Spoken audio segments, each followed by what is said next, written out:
After all these years, it's still incredibly soothing to see Roy shovel giant Doritos into his mouth. It's 11:15. I'm hungry, man. I'm sorry. He has been eating Doritos from vending machines for 20 years. His main nourishment is just Doritos. You eat nothing more than Doritos.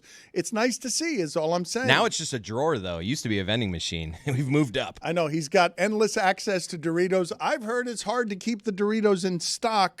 Before we get to Rachel Nichols, one of our favorites, the Emmy Award-winning journalist, she's now with Fox Sports and Sports Illustrated. Before we do that, though, we've had some complicated subject matter in the morning. Jeremy is here to simplify it at the whiteboard. Let's go to Jeremy real quick. Jeremy, catch Rachel up to date. Catch everyone up to date on everything that happened with the unusual FBI probe into basketball this morning. Thank you for also introducing me as a rightful Emmy Award-winning journalist, Dan. We have Terry Rozier, Chauncey Billups, and Damon Jones implicated by the FBI, arrested by the FBI. And we've got some interesting ties here of different people to these folks that we think may or may not potentially allegedly be implicated. So we look at Rick Pitino first. Rick Pitino, of course, coached both Terry Rozier and Chauncey Billups. He also looks like a mafia member. His son, Richard, coached at FIU. Now, who else is a prominent FIU face? That's right, one Billy Gill, who recently left our show. Then, of course, we could look at who Billy has a jersey of. We're talking about the ever eloquent Tua Tagovailoa. Could he potentially be involved? But when we look at Terry and Chauncey, those are both former Boston Celtics. How is Paul Pierce potentially involved? Mike Ryan's best friend. That's the question that we have to ask. Of course, maybe even Kendrick Perkins. We know that Paul Pierce has a mutual hatred with one LeBron James, and we all remember what was going on in the 2010-11 finals. What happened there with LeBron? Could questions potentially be answered? You know, of course, he's former Cavs teammates with Damon Jones. That ties everything together there. Of course, Damon Jones was not an assistant with the Los Angeles Lakers, as I insinuated last hour. Out, then with these LeBron, are all tenuous connections. Oh, he was just about to get to Ipe, LA, Ipe. There's a tie there. And, of course, the ever-loved by this show, Sidney. I don't remember man. Chauncey Billups' Boston Celtics career. Was that Cup of before coffee. everything? That was thought before he was everything. He was drafted there. Thought by to be a Celtics, bust. yeah. Rachel Nichols is with us now. I should tell people, if you want more Jeremy, generally not a sentence we say around here. Pitch clock is coming up at the end of the hour, but there's plenty to talk with Rachel about. And I want to start with the news of the day. Hello, Rachel. Can you tell us what your reaction was? I know that you've got something of a relationship with Chauncey. I don't know the depth of it. So what can you tell us about the news this morning? Well, I don't gamble with him, apparently. So there's that. He's been leaving me out of that. Is the allegation that Chauncey knew the games were rigged? Because that's the thing about the gambling, like the poker stuff, that they're rigged and that the crime families brought, like, you know, rubes in saying, you're going to gamble with a professional athlete. Fish, thank you. Jeremy, is that on your board? Fish? Because I think that art. Well, nice. The Miami Dolphins, of course. Now, dolphins, we all know, are mammals, not fish, but it's an interesting tie. Not helpful. Just saying that the allegation is that people were brought in being like, you too can gamble with an NBA Hall of Famer. So is the idea that he knew that the games were rigged? Yes. So that you're basically just stealing money from suckers. I mean, professional athletes do that all the time. That's right. What did you think of it as far as crimes go? Because everyone's saying he's going to lose his job. He's going to immediately lose his job. Look, he's not coaching tonight. I know that. I'm pretty surprised. Chauncey's a pretty stand-up guy. I mean, that's really why he's in the Hall of Fame, is as a leader, you know, not necessarily as the greatest basketball player on earth. He led those Detroit Pistons to a title no one expected them to get, and had a long career where he was in a lot of stops as sort of one of the better leaders in all of sports, which is why he got his job. So I'm pretty surprised at him. I got to tell you guys, not surprised at Terry Rozier or Damon Jones being involved in either one of these things, as I'm sure neither are you. Yeah, not terribly. No, that's correct. No. It is not. I mean, I don't know if this is also connected to the Gilbert Arenas arrest that happened just a couple months ago here in Los Angeles, that Gilbert has taken so seriously that he filmed a video of himself dancing down the steps coming out of federal jail to beat the charge. So I don't know. I mean, he hasn't beaten it yet. I just mean that he says he's going to, because wasn't me, that kind of situation. He was not named or implicated today. Were you surprised at all by the story this week that was making the rounds? I think most people think of Russell Westbrook as authentic, as always real, always raw. The reporting around him suggesting that Westbrook thought that LeBron was a pretty total phony. Were you surprised by that? Who could be surprised by that if you paid attention to the NBA in the last, 10, 15, 20 years at this point? I mean, that's definitely one of LeBron's raps, right? Yeah, but I just don't hear a lot of journalists saying it, right? Yeah. I mean, I'm not saying it, Dan. Am I surprised that Russell Westbrook is saying it? No, I am not. First of all, no love lost between those guys, right? And so Russ, given an opportunity to twist the knife. I mean, it's funny with these books, right? So when you make your calls, which I know when you make calls, it's a big deal, Dan. When you make your calls, you know that when you're calling someone to talk about someone else, you're basically saying, hey, will you talk about this guy? And I'm kind of always shocked at how many people say yes, right? Because then afterward, the quote comes out, the story comes out, and we get that hallelujah round of I was misquoted and I was taken out of context. You know what the hell they were calling for. Let's be real here. And Russell Westbrook, when given this opportunity, hey, will you maybe talk some about LeBron? Said sure, why not? Absolutely, let's go. So the only thing that I misunderstood a little bit, or I can't quite understand why it's the red hair, the smoking gun anecdote. I don't get why the Will Smith stuff is so crazy. Why is that sort of Russell Westbrook holding that up as the thing? Because it's so fraudulent. Because you hogged the time with Will Smith when you didn't want to be around Will Smith. It's just sort of a quintessential, symbolically Hollywood fraud. He got up, said, "Y'all got this." Anthony Davis followed him. Russell Westbrook's like, "Well, I'm a future Hall of Famer, and I'll be right on my way." And then he found where he was in the pecking order. And then this sparked a fight that Darvin Ham, the head coach, stayed out of, only to get up, go retrieve the star that started this whole argument, and then he hogged the entire time with Will Smith, shouting out movie quotes and turning a 30-minute meeting into 60, which Russ was just picking angrily at a bowl of fruit. Can't believe that this guy did this to me. I mean, that's a good amount of color in the story. I'd like to know what kind of fruit, but whatever. I don't. In the list of fake things LeBron supposedly did, to me, going around telling people that The Godfather is your favorite movie, but you can't repeat a line, or carrying a fake book around to make you look smart when you haven't read it, that's more fake to me than, I mean, my kids do that. I don't want to sit at dinner with this person and then we make them and then, they're nice at dinner. Like, that's not crazy to me. It's the other stuff to me that I was like, yeah, okay. Rachel, sciatica, that's the best LeBron could come up with for his passive-aggressive holdout? Okay, so which one of you guys just had a baby or is about to have a baby or there's a baby coming? I had a baby recently. Okay. Was your wife, did she have like sciatica or any back issues? She had a little bit of back issues, but we got a firmer bed. Aren't you special? I don't need to hear about your bed with your wife. No, I'm saying I got the bed that fixed your sciatica is what I'm saying. That's the question was not about how you and your wife sleep together. Yes. The question was, did she have back problems? She did. I had twins. My two children are twins.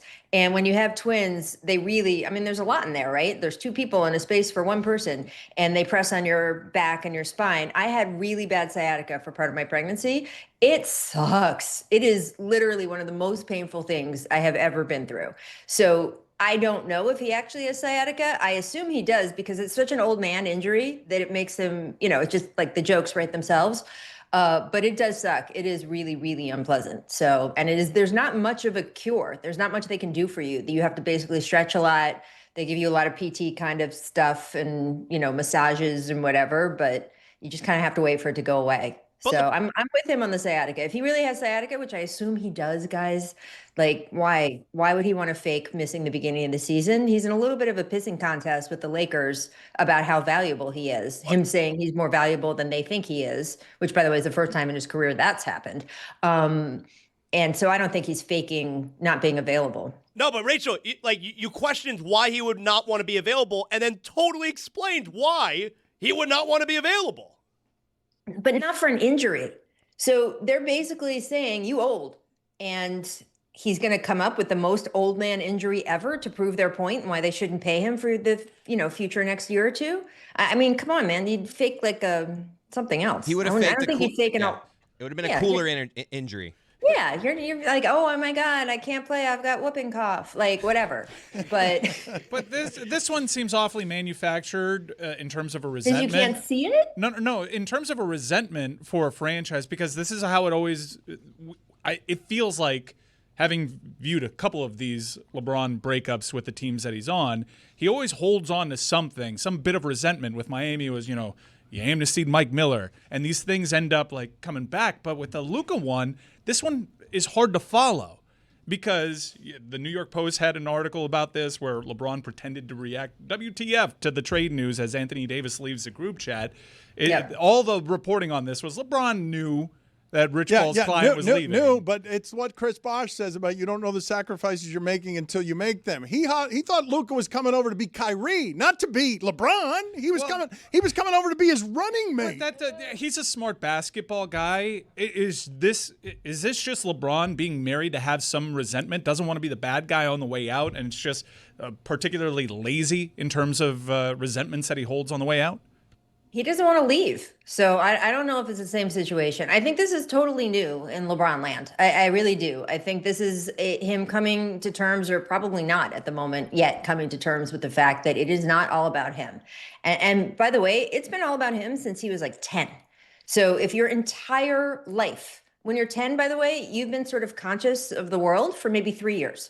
So except for 3 or 4 years of his like conscious existence, he's been about him, and everybody's wanted him, and everybody has wanted to do whatever he wants them to do. And for the first time, literally for the first time, certainly in his adult life, but even before that, the Lakers are not interested in doing what he wants to do. And whether he knew about the AD trade for Luka or not, I promise you he had no say in it, because they are definitely not planning around him.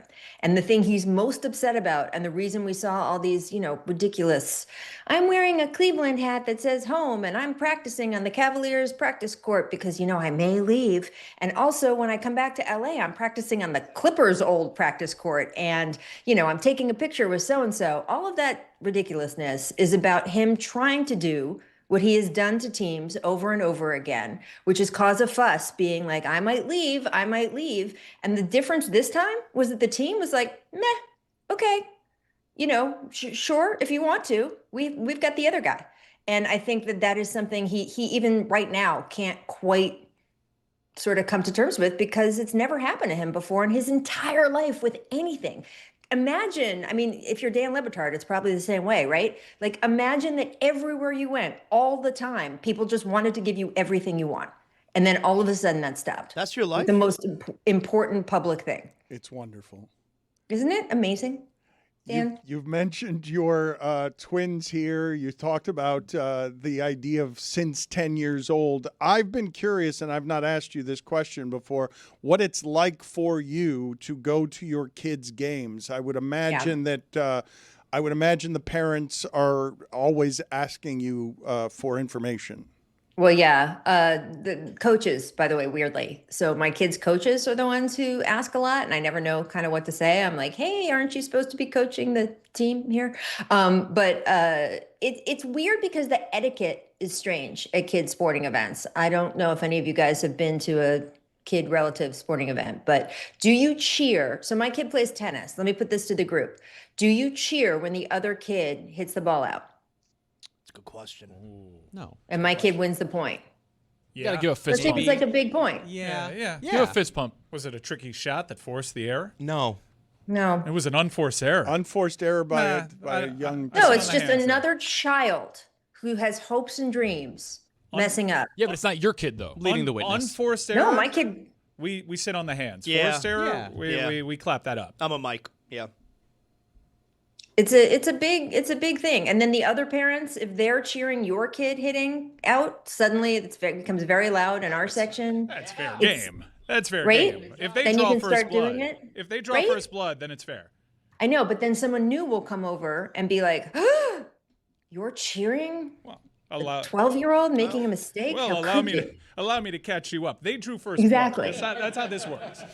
I'm I'm just aghast saying. and agog. It's a lot of tricky etiquette going on here. There's also a lot of politics over snacks because each parent is supposed to bring certain snacks. I know that Doritos apparently are what I should be bringing, but what flavor are the Doritos, by the way? Nacho cheese. Nacho cheese, not your Doritos? Gotta go Cool Ranch. Cool Ranch is the only possible acceptable flavor, right? Thank you.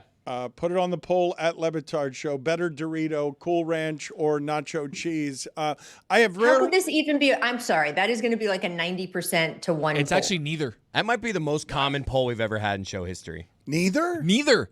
Dan, have you seen the purple bag? Sweet Thai So chili. good. Sweet Thai chili, Zaslow. I don't know why you're saying it like that. Rachel, I wanted to ask you something that I felt last night that I can say that in my life I have not felt very often when it comes to sports. But This is not going to be about your bed with your wife, is it? No, it is not. About just basketball. Okay. When Shaquille O'Neal played, I was like, that's not fair. It's just it's not fair. I haven't felt that since, but Wemby makes me feel that. Yeah. Wemby makes me feel like that's not fair. That should be like another division. The humans play in this division, and then this thing shouldn't be legal. It's Well, not that's why fair. they call him the alien. That's why his nickname is the alien. That exact reason. There's the human division and then there's the alien. I don't know, man. I saw this kid when he was still in France playing before he was drafted. And I was like, okay, that's it. Like, that's it. He's the next thing. And not just the next thing the way Cooper Flag or LeBron or any of this, but he's the next sort of kind of basketball player, not the next good one, the next kind of. And I said before he was drafted, this kid's going to be a top 10 ever player. And I was laughed at on national television. And then I said it his rookie year, and I was laughed at on national television. Top 10 all time. Come on, look at the list. Who you're knocking out? All that stuff. I think I maybe undershot it, right? I mean, it's just not fair. Like twice, it's only happened with two basketball players, two athletes, I'd say, two athletes where I'm like, what's happening there isn't fair. I mean, it's not just that he's so tall and the fact that he grew between last season and this season, which is insane. He's now 7'4" after being 7'2", but that his mentality, it's like sticking, who's your example of sort of the best mentality athlete? Who's the guy who you'd be like, man, that guy's, it's his mentality that's got him where he is? Dan, I got him as MVP frontrunner now. Ooh, I changed my vote. No, stop that. No, he's MVP. Stop that. It's you, Luka, and you know it. If we're talking MVP, you got to have Wembanyama at the top right now. No, I got Luka. Ray Lewis. Ray Lewis. I don't have him at the top of my MVP ballot. So he's got a Ray Lewis mindset and a 7'4" body, and growing up playing a version of guard. I mean, it's just, it's not beatable. And if he doesn't win MVP this year, which I don't think he probably will, it will be because the Spurs won't be high enough in the standings. He's front runner, Dan.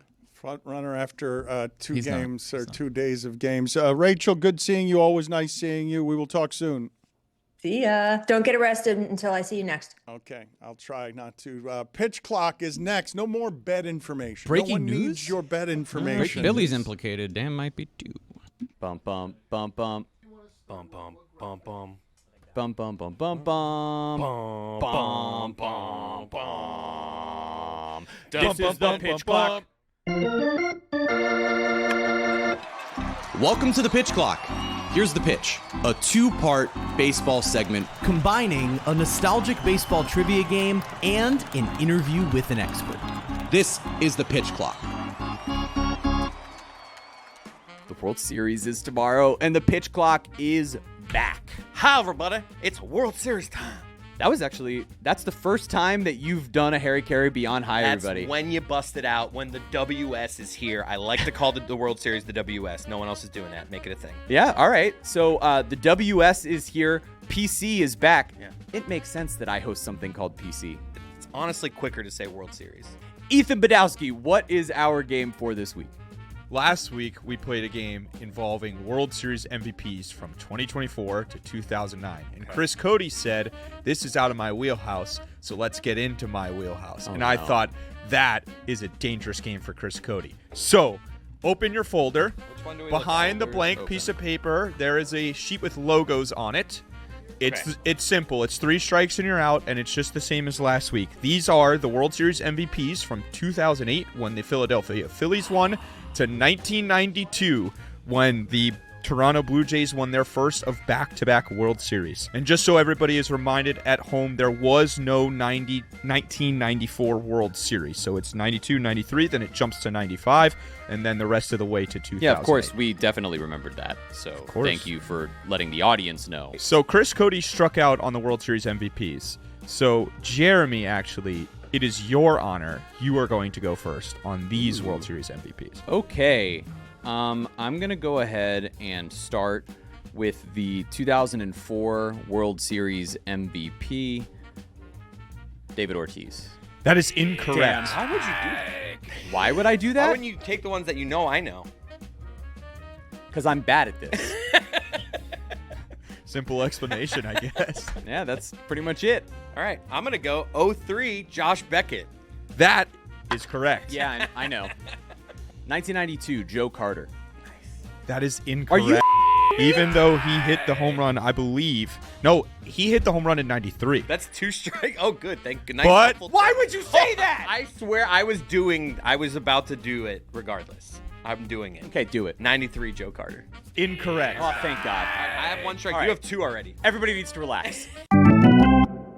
All right, it's time for World Series coverage, and of course, it has to be Adnan Virk of MLB Network joining us as our 2025 MLB expert. Adnan, I'm going to ask you to, despite your maple leaf on your hat, put your biases aside after the first question, because the first question goes back to the ALCS. I want to talk to you about everything going on here in what was an unbelievable American League Championship Series, because we did only like 4 minutes of it on the main show. So, what did you think of the Toronto Blue Jays coming through in that epic series in the ALCS in Game 7 with what George Springer was able to do with the biggest homer since Joe Carter for Toronto, and of course what Vladimir Guerrero Jr. was able to do offensively as well? Yeah, we might as well start calling the cardiac kids, Jeremy. What these guys are able to do with these comebacks is remarkable. I mean, when the Jays went down 0-2, and I was at that game to the ALCS, I mean, it was just a lead balloon. Like, you lose 2 games at home, you're pretty much cooked. You know, the stats suggest 11% chance of coming back down from an 0-2 hole, and particularly lose it at home the way they did, you thought it was over. But this series was so unpredictable. Game 1, the Blue Jays were supposed to win because the Mariners are coming off a 15-inning marathon. The Jays were at home, well-rested, had Kevin Gausman, but they lost. Game 3, the Mariners were up 2-0. You know, this is it. Might be a sweep. Jays come roaring back to win 2 games, and their offense is alive. Game 5, they have all the momentum, but Gino Suarez goes deep. And then in Game 6, Trey Savage is fantastic. And in Game 7, you mentioned the Springer dinger, which will be forever memorialized from Vancouver to Halifax as they're going wild throughout Canada. It's amazing because this Blue Jays team really has captured the attention of my entire home and native land. At the Flames game, they're literally announcing the goal and the home run, and people start cheering. I was in Montreal for that game, and it was amazing. The Sabres-Canadiens, people watching the Blue Jays game, being wrapped with attention. And I just think this team has shown incredible resolve, incredible character, coming back from these deficits, down 2-0, down 3-2. And Springer specifically, I mean, that was a brutal injury. I mean, that knee contusion after getting drilled by that ball, it looked like when Tiger Woods would swing and like he just crumpled, like he just had no strength in his legs in Game 6, but Springer was willing to do it, like just will himself to it. Game 7 looked a little bit better, and that swing of Eddie Bastard, Edward Bizzardo, will be forever remembered by Blue Jays fans. As he said, the most important one since Carter. Vlad has a series to remember, 442. He hit a 930 slugging, 1440 OPS is the 7th highest ever in a single postseason. He's been monstrous, and the Jays were able to come through. Just one last thought as far as how much it's captured Canadians. 6.8 million viewers watch Game 7 on Sportsnet. At least 11.8 at least watch part of it. That's a country of 41 million. So do the extrapolation. In a country of 330 million like America, that's like 85 million people watching a baseball game. That's Nuts. unbelievable. That's amazing. And it's in part because Vladimir Guerrero Jr. put on that Superman cape. It makes all the sense in the world that in Game 1 against the Yankees, I believe that was, where he dove and literally looked like Superman. All right, it's time to put the Canadian biases aside, okay? I know that's going to be difficult for you. We got to actually break down this series. And, you know, it feels like the Dodgers' bats can come alive at any given moment, right? We saw it with Shohei Ohtani in Game 4 as they clinched against the Brewers. But the storyline's really going into this World Series. It's the Dodgers pitching against those Blue Jays bats led by Vladdy. And really the question I have for you here, with that starting pitching being as dominant as it is, how do the Blue Jays bats compete with that Dodgers pitching and make this a series? Yeah, LA has the advantage, no doubt about it, Jeremy, because that's starting pitching. I mean, they literally have 4 aces on that team. They've starting pitching is a 1.5 ERA, and they pitch deep into games, right? Snell got 24 outs against the Brewers. Yamamoto got 27 outs. Glasnow 17, Ohtani 18. So they're pitching at least into the 6th inning, which is a huge recipe for success for this Los Angeles team, and they just have dominant wipeout stuff. So for the Blue Jays, the good news for them is, and you're right, that is the matchup. It's Jays offense against Dodgers pitching. The Jays have great contact skills. These guys don't strike out, and they put the ball in play. They put pressure on the defense. That's what's really important for this Blue Jays team, and they have length. You know, the Mariners, they really only had 3 guys that could hit. It was Josh Naylor, Cal Raleigh, and Julio Rodriguez. You know, Rosarina didn't hit. And the bottom of their order was, Leo Rivas and Dominic Canzonio. This is awful. So for the Blue Jays, that's what they have. Andres Jimenez can hit 9th and go deep. You know, Ernie Clement is slugging over 600 in this playoffs. He's been like a modern-day Mark Lemke. Pick whichever baseball star of years past you like as far as an That's a good name. That's player. what the pitch clock is for, is to hear names like Mark Lemke. But I think ultimately, Jeremy, these guys throw strikes. Like, they're not going to nibble. So they're going to attack the zone. You attack the zone as well, you know. And Blake Snell's a guy who's unafraid to have a few walks because he's like, I trust my stuff. So 3-2, I may waste a pitch. So the Blue Jays have to have that discipline and not chase those pitches. Yamamoto throws an incredible splitter. Watch out for that, as does Ohtani.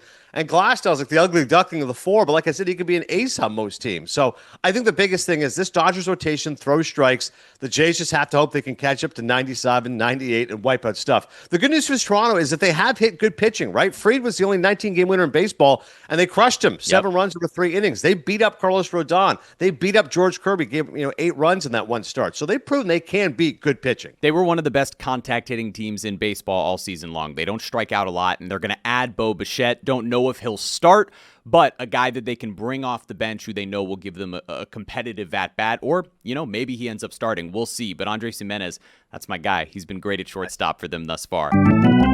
Should we, because we're so terrible at this, take away the rule that you have to pick the year for the rest of this game? I'm willing to do that for the Yankees. I'll give you guys some leeway there. If you get the name, I'll give you the year. It is 4 different Yankees, so if you get the name right, I'll give you the year. I am gonna throw up.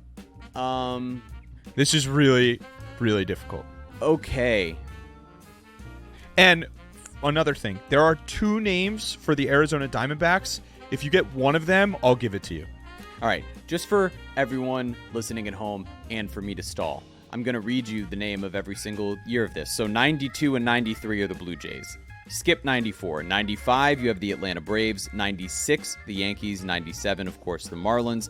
98, 99, 2000, that's the Yankees. 2001, the Diamondbacks. 2002, the Angels. Then we've got the Marlins again in 03. The Red Sox, where it was not David Ortiz in 04. The White Sox in 05, the Cardinals in 06, the Red Sox again in 07, and the Phillies in 2008. Guys, I am not feeling confident about a single one of these now. There's 2 of these that I can't believe I didn't just take Beckett and get on the board. Yeah, it was wild. Okay. You were ahead, so if you just get one right, then I can start the trend of getting strikes. We all decided together that the rule is just if you name a Yankee, for the Yankees. Correct. it doesn't matter what year. It doesn't matter what year. There are 4 Yankees, Okay. and they're all different. One of them has to be Derek Jeter. Correct. Derek Jeter was the World Series MVP in 2000. Okay, I thank don't God. like that I made that rule. I'm going to get crazy. Here. Darren Erstad, Angels. It is not Darren Erstad. I'm gonna try it. I'm gonna say that the 2007 World Series MVP was David Ortiz. That is incorrect. You gotta be. So he loses. So I got to get one here. Well, Cody, You gotta here's get what we'll one to do. clinch. Here's No, what we'll do. no. If you get this right, you clinch. You If win. not, we'll go to first to 3. In that case, I'll Because you're both First on to the board, 3 right. so it'll be first to 3 right. Okay. So if you get this right, Cody, the game is over. You win. But if you get it wrong, then we're gonna go first to 3. That's a great such idea. a boring thing to guess the Cardinals, so I'm gonna go for the one here. I'm gonna go for the one. It's kind of like Darren Erstad. I think I can picture the White Sox and the MVP, Paul Konerko. It was not Paul Was Konerko, it? so we are still I can't alive. believe Knew it wasn't Paul. Go ahead. No, I didn't knew know it it. wasn't. I didn't know it wasn't. Guys, folks at home, I'm so sorry. It proves that we're not cheating. All right, Adnan, I want to get to some of the key factors here. So we'll just start. Both the Dodgers and the Blue Jays. Who's going to be the most important pitcher and the most important hitter on each of these teams in the World Series? Well, I think obviously for the Blue Jays, it's Vlad. I mean, he's been carrying this offense so far. Has been remarkable. There's no reason that shouldn't continue. If the Dodgers slow him down, that's a problem. But he's the one guy that can flip this entire script, this entire series. He's been that unstoppable. He's been Judge-like, Ruthian, Barry Bonds-like, etc. Pitching-wise, I think, Savage is critical for them. I mean, he might start game 1. Think about that. Because Kevin Gossman will be starting on 3 days rest, and we only threw 19 pitches in that game 7. I personally would start Gossman, but I think Savage, a 22-year-old who started at single-A Dunedin, could be starting game 1 of the World Series and again game 5, 22 years of age. He's absolutely critical for this Blue Jays team. If Savage pitches well, that will really set the tone for this Blue Jays team. He's a guy, by the way, like for everyone to understand who hasn't been following this, he had 3 starts in the regular season in the major leagues. He's made 3 starts in the postseason. Game 1 of the World Series could be his 4th. That's nuts. Yeah, the fact he's pitched 14 innings is absolutely bananas prior to the postseason, and now he's going to eclipse that in the postseason is crazy. I'm with you.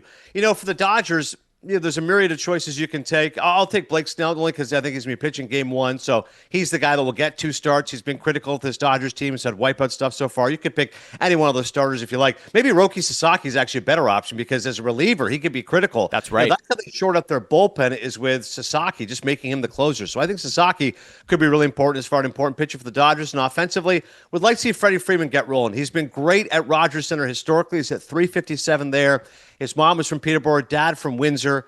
He's really proud of his Canadian heritage. His parents moved when they were young for work. They moved to Los Angeles. But every time the Jays were playing the Dodgers or the Angels, his parents would take him to those games. He lost his mom, Rosemary, when he was 10. But he has vivid memories of her telling him, hey, stand up for the Canadian anthem when they were at those games in Los Angeles. So he's very proud of his Canadian roots. I'd love to see Freddie Freeman go off. Hasn't really had a great playoff so far. Was an MVP a year ago. I'll remember that. There's never been a player to go back-to-back World Series MVPs. So I'll take Sasaki and Freeman for the Dodgers. I'll take Savage and Vladdy for the Jays. I love that. This is why we have a Canadian expert with us so that we can get Peterborough, Winnsboro, Halifax, right? We're getting all of those here on the pitch clock. All right, Adnan.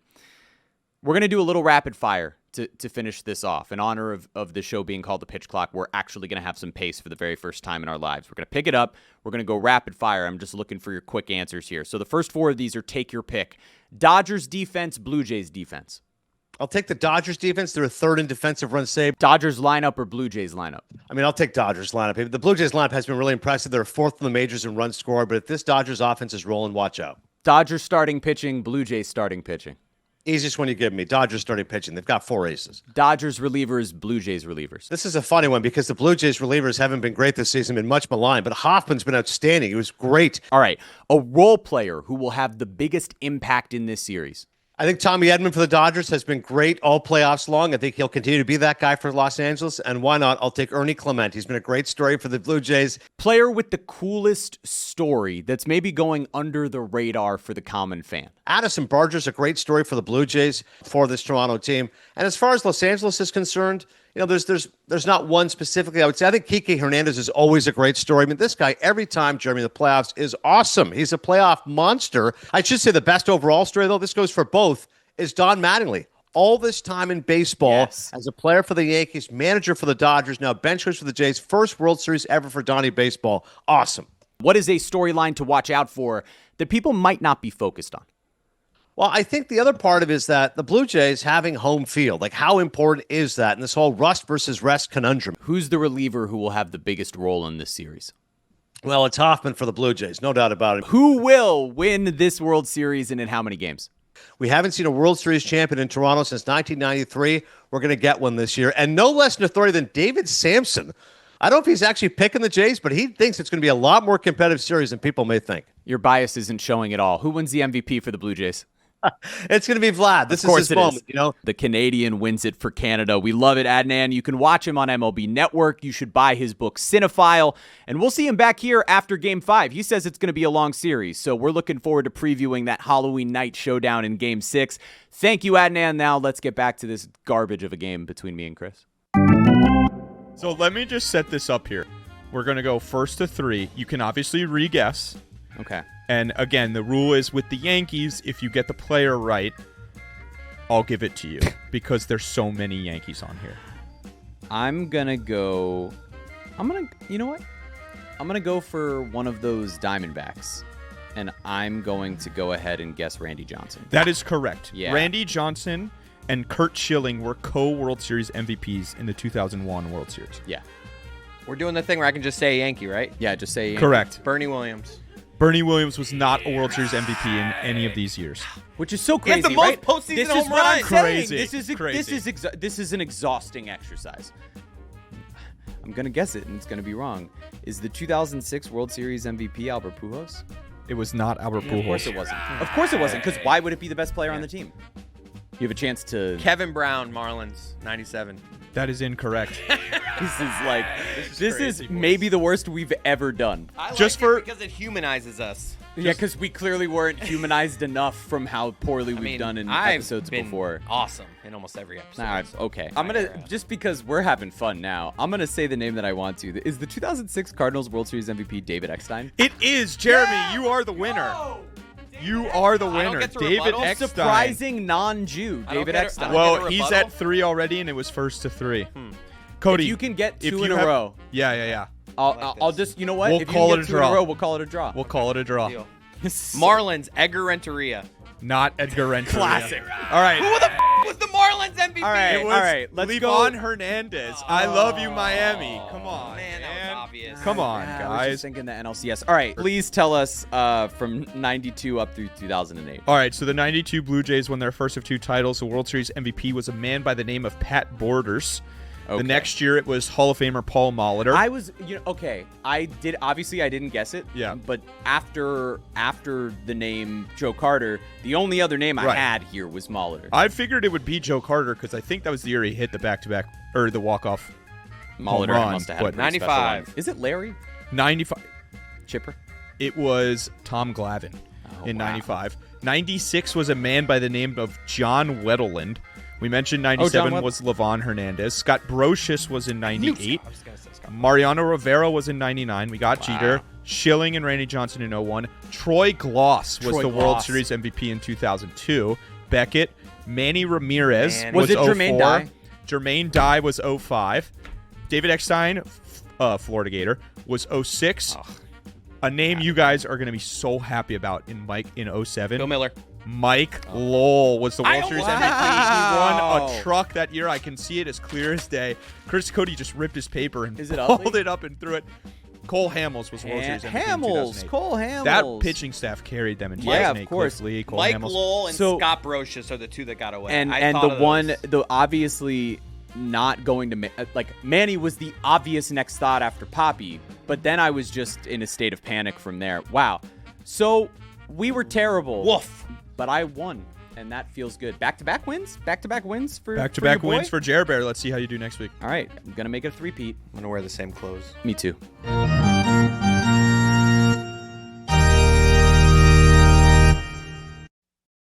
Can you believe it, folks? We're already halfway through the football season. For many, it's been a frustrating football season, especially those who are fans of the pro team down here. But for others, you have that away trip that was really special. You celebrated, you commiserated, and hopefully you did it all with Miller Lite. That's right, because Miller time makes football time a special time. Game days, they just hit different with a Miller Lite in your hand. From jaw-dropping touchdowns to fantasy heartbreaks, it's the beer that is there for every moment. 50 years of great taste, simple ingredients, and that iconic golden color you can spot from across the room. And here's the kicker, folks. It's just 96 calories and 3.2 carbs, per 12 ounces, the original light beer since 1975, and still hitting different 5 decades later. So whatever your game day experience looks like, remember, Miller time is always a good time. Miller Lite, great taste, 96 calories. Go to MillerLite.com/Dan to find delivery options near you, or you can pick up some Miller Lite pretty much anywhere that sells beer. It's Miller time. Celebrate responsibly. Miller Brewing Company, Milwaukee, Wisconsin, 96 calories and 3.2 carbs per 12 ounces. I'm old enough to remember when the 40-point game in basketball used to mean something. Now, all of a sudden, first time in NBA histories as 4 different players opening the season with 40-point game in the same year. Doesn't mean anything anymore. I'll be honest. The game was moving too fast for me last night. I don't mean like I couldn't actually keep up. All the games are Heat Magic. Definitely Heat Magic. And what I mean by that is just I feel like the game, the things that are happening in front of you the first 3 quarters, it doesn't mean as much when it's moving that fast. It's like, all right, let's just wait till the fourth quarter where it slows down a little bit and the possessions mean something. I felt the game was too fast. It's how it used to be when you would get to the playoffs, right? Like it was the pace between the regular season and the postseason. Now it's literally in-game for the first, second, and third quarter into the fourth quarter. Like I loved the fourth quarter of Heat Magic last night, but the first 3 quarters, like we're gonna be doing Thursday Thunder here in a second with Juju, but I would imagine that most of the games went over last night. That there was just a ton of scoring everywhere, and that they're going to readjust the totals in these games because it felt like all of the games were going way over on point totals and that the scoring was totally insane. We're going to get to Juju in a second, but before we do that, I just want Jeremy to give us all the things that we could have done better yesterday before Juju gets to all the things we could have done better today. Glad we waited until the postgame for this. OLI.